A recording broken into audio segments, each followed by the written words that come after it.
नमस्कार साथियों।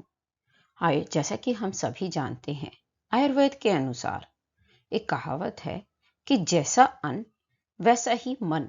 यानी हम जैसा खाते हैं वैसे ही हमारी सोच होती है। हमारी कोशिश यह होनी चाहिए कि हम ज्यादा से ज्यादा सात्विक भोजन करें। कभी कभी राजसिक भी कर सकते हैं, तामसिक ना ही करें तो बेहतर है। आज मैं आप सबके सामने एक छोटी सी नॉलेज, सात्विक, राजसिक और तामसिक भोजन कैसे होते हैं और उनसे हमारे को क्या नुकसान हो जाएंगे, वह देखते हैं। हम सबसे पहले सात्विक भोजन के बारे में चर्चा करते हैं। सात्विक भोजन जो कि मौसमी ताजा फलों पर और सलाद पर आधारित है, जिसमें हम गाजर, चुकंदर, टमाटर, मूली, जिनको हम 300 से 500 ग्राम डेली ले सकते हैं।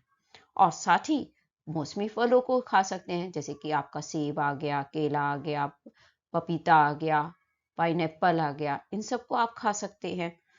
और सब्जियों में पालक, लौकी, परवल आदि कोशिश करें हफ्ते भर में हर दिन अलग अलग रंगों की सब्जियां खाएं।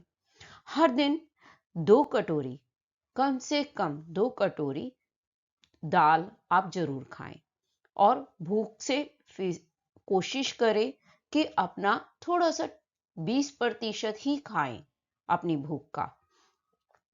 और दूसरा, घी मसाले कम खाएं, थोड़ा सा कम उसमें जो घी मसाले में बनी होती हैं सब्जियां, उनको खाएं।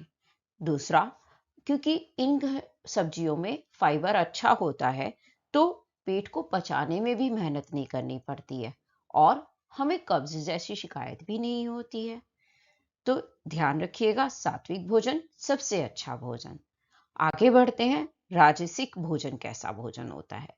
राजसिक भोजन जिसमें पुलाव आ जाता है, ज्यादा नमकीन, तेज मसाले, लहसुन, प्याज आदि, जो हमें स्वाद तो देते हैं, पर कभी कभी कैलोरी बहुत ज्यादा बढ़ जाती है इनके साथ, और जो दिमाग को ना बहुत उत्तेजित कर देते हैं। तो कभी हम बहुत गुस्से में आ जाते हैं, और या फिर कभी हम ज्यादा डिप्रेशन में चले जाते हैं। तो कोशिश करें इनको हम, अगर हो सके तो 10-15 दिन में कहीं एक बार खा सकते हैं। कोशिश करें कि राजसिक भोजन थोड़ा कम मात्रा में लें।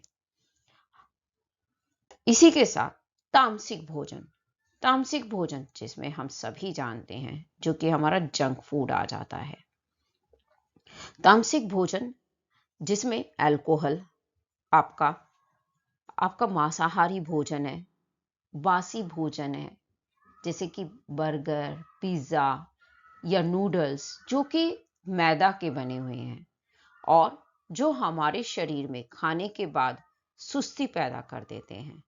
ये जो भोजन है, ये हमारी आंतों में चिपक जाता है और जिसकी वजह से हमें दिमाग में कई बार कंफ्यूजन बहुत ज्यादा होने लगते हैं, हम स्ट्रेस में ज्यादा रहने लग जाते हैं।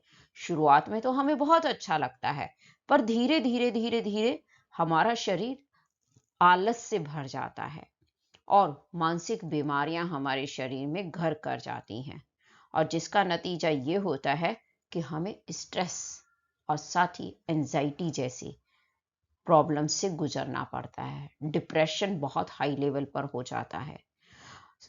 बीमारियां शरीर से रिलेटेड तो और भी बन जाती हैं, जिसमें कहीं किडनी पर प्रॉब्लम आ जाती है, तो कहीं अस्थमा की प्रॉब्लम हो जाती है।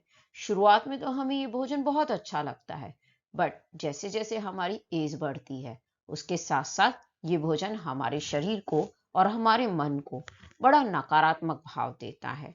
तो इसीलिए इन सभी बीमारियों से बचने के लिए, खास तौर पे डिप्रेशन जैसी, या जो किसी टाइप के डिसऑर्डर्स हो जाते हैं, जैसे कि बाइनोफोलियर डिसऑर्डर जो होता है, मरीज को जल्दी बीमार कर देता है, या हमें इंसोम्निया जैसी प्रॉब्लम्स हो जाती हैं। तो खुद में ध्यान करें कि किस टाइप का भोजन हमारे लिए अच्छा है, जो हमारे जीवन को एक नई राह दे सके। बीमारियों से दूर रहने के लिए तो जरूरी है कि पहले आहार को ध्यान करें और उसी के साथ हमारा विहार भी सुंदर बन जाएगा। उम्मीद करती हूँ आप सभी इस मैसेज को अच्छे से ध्यान करेंगे। धन्यवाद।